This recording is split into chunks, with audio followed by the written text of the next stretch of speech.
Hello बच्चों, let us read the question first. An electron mass me and a proton mass 836 me are moving with the same speed. The ratio of the de Broglie wavelength lambda electron by lambda proton will be.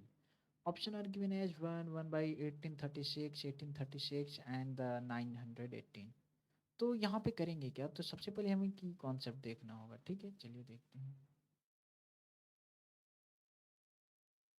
Concept ये है कि the relation between the lambda and the momentum. Okay, तो हम जानते हैं de Broglie wavelength का equation क्या होता है. Lambda is equal to H by क्या होता है, एम भी होता है, हम जानते हैं. और यही क्या होता है, एम भी वही मोमेंटम होता है.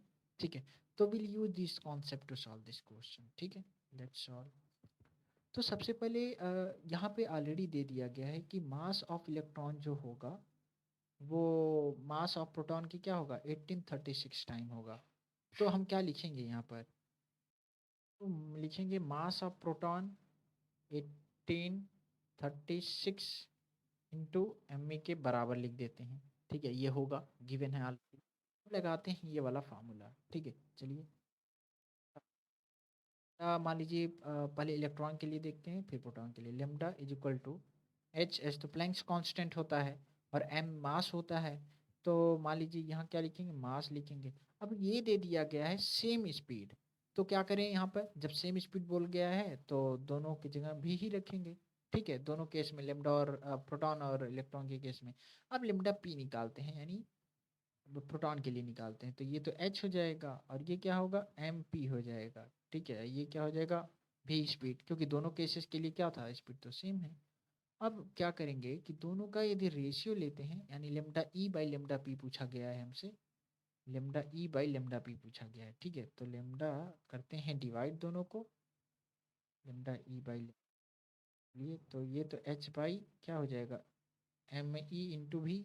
और ये डिवाइड होके क्या हो जाएगा, एच बाई क्या हो जाएगा, एम पी इंटू भी. ठीक है, करते हैं सॉल्व. ये एच से एच कैंसिल हो जाता है और ये भी से भी कैंसिल हो जाएगा.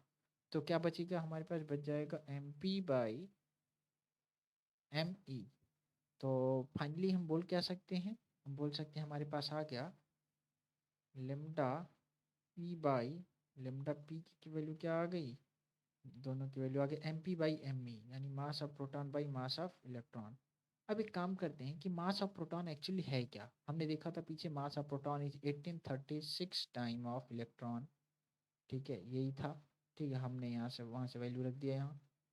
अब ये देख रहे हैं एम ई से एम ई कट जाएगा. तो फाइनली हमें मिला क्या, वीकेंड से हमें मिल गया lambda E by lambda P is equal to 18 into 36. So it will be our final answer. Okay, so we can say the option C is right. So hope you found this solution understandable.